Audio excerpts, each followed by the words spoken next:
That's my F-150. Now has 10-ply tires on it. I took them off with one of these Harbor Freight that had extend legs. I got that at flea market for like $5.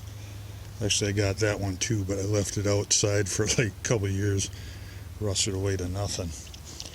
But the sidewall on the 10-ply tires are so much thicker that it would bend that thing in a noodle.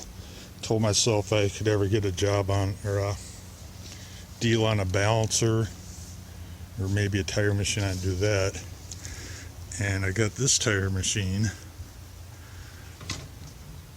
I think that RC15A used to be a air one, and they probably converted over to an electric motor in it instead of the air motor. Yeah, I didn't want to put the air in it because it's so freaking loud between the compressor running and this. But this is for breaking the bead. Works good. I have to put a couple boards actually underneath it on these smaller tires, or else it's like the bead breaker's like way down here, and you really want it in the center up here. I did have to replace the drum switch on this. The contacts for going forward were burned out, so I think they wired it backwards so it would still go forward, but they use the reverse on that to go forward. When you push down on this pedal, you want it turning this way, and they had it going they had it going the right way, but this is all, it was the contacts in there were so down, so I ended up getting a 25 amp. It's underneath the cover there. 25 amp drum switch. I had to flip this bar over from the top to the bottom. I thought it was on the top, but now it goes in the correct rotation. So that's working good now. Yeah, both of these were $350. Actually, I only paid the guy, I didn't have change, so I gave the guy $340. This was $25, so it's $265. Then the balancer here came with bucket of weights. I did buy a hammer for $10. The speed thing with a bigger adapter right here too. I had forgot to grab this from the garage that I got it from. It was sitting on a workbench, and I didn't know the next time I was gonna get up to Daytona. But both of these work differently, but this one, you just pull on it like this, and instead of threading it all the way on there, you just hit that and you can go on and off. Otherwise, if it had one of the nut ones, you'd be spinning it on there. That's just on and off right there. Then I did make a better, it's just a regular screwdriver that fits inside the OD has to fit inside the threads of your tire cores. Just took a cut-off wheel and ground down far enough so it doesn't push down on the tip of the valve stem inside of it, and that way you can spin them on and off. It literally took me less than a minute to make, and I wanted one with a bright handle so I can find it easily. And what else? Did I have to buy something else? Oh, I had to buy the spring. There's a silver spring inside there. There wasn't a spring, or I left it there, didn't remember to find it, and that was maybe $20, so that's 65, 85. Both these together were 20, so it's 405. This with the larger adapter, this is the one I use because a lot of these wheels will get ground up on right on my aluminum wheels will get ground up right on the edge where the emblem goes in the middle there. So these work a lot better. It has a rubber cushion there. This is just plastic. It's 405, 435. I had to figure out how to do this. I printed out some instructions for, I mean, it's for the on and off tire, that's one page. But like I have the manual for the wheel balancer, and I have some other stuff in there because this is where on aluminum wheels you can mount your wheel weights depending on, like, you don't want to pound a weight on the outside, so it tells you where you want to mount the stick-on ones. And I have a limited amount of them. I'm gonna have to get some more of them.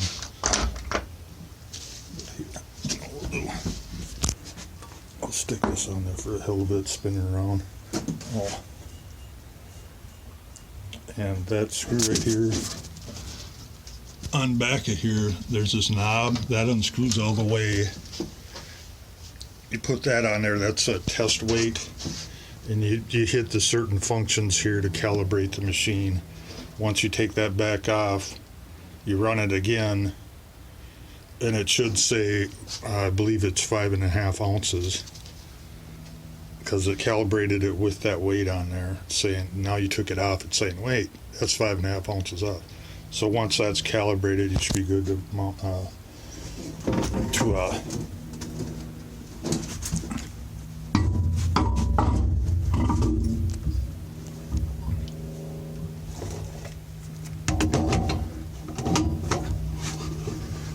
me screw this on there the rest of the way.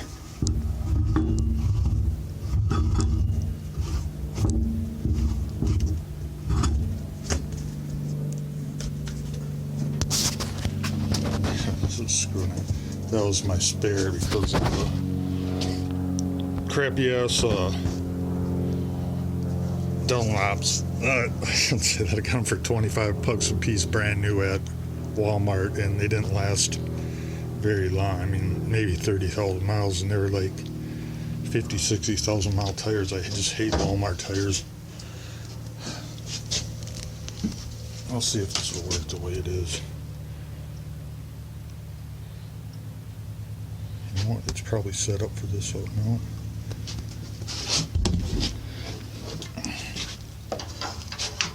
You have to look at the number.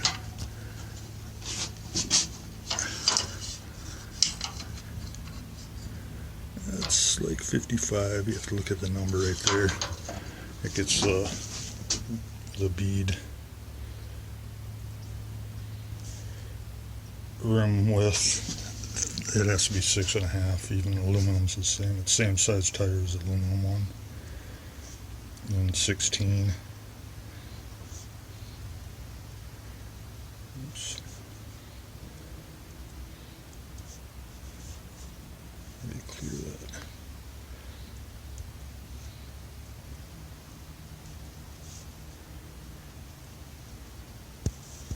And I'll just reset it again.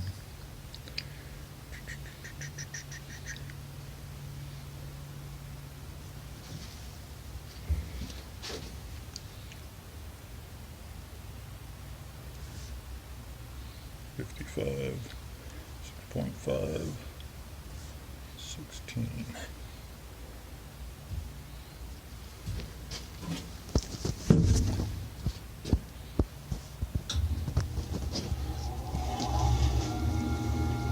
Oh yeah, it's not even close. That's not centered on there. That thing's shaking the whole trailer here.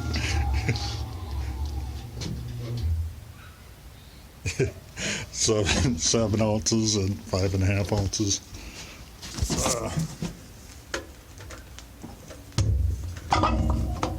I'm gonna put this down for a second here.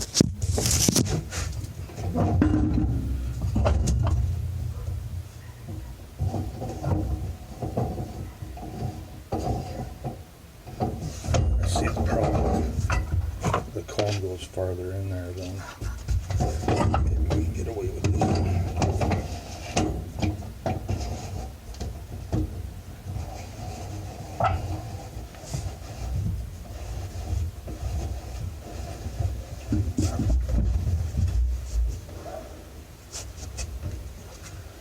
Okay. I just stuck that big adapter in there. The cone was coming like a half inch past that. So let's see if it works now. Spin. Yeah, that's even worse. Actually, I don't know.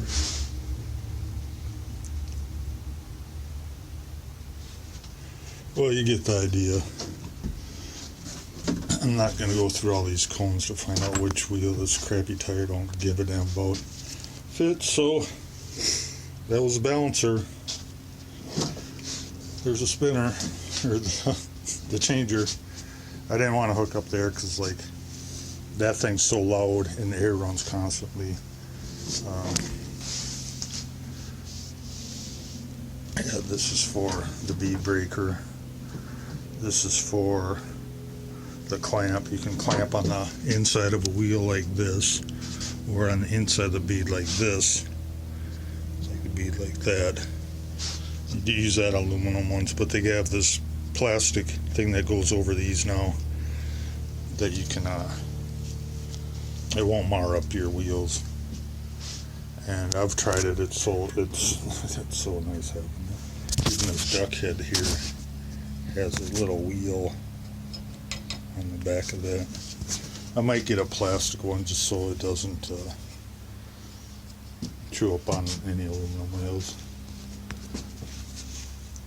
Yeah, I'll probably do one when I do some more information on, or do the tires on the truck. If I got to do like one or two more wheels. There's a gauge. Besides the air line for seating the bead. Actually sits right there, but it kept falling off. And then once it's on there, if you get up, you can get the pressure up. You can actually bleed it off with this little button right there. But for what did it say? A $425 or $430 for all the tools, parts, everything I needed. I'm happy. I don't have to run around waiting at the tire place, or they're getting so crazy at the tire place now. But we're all done. Until next time.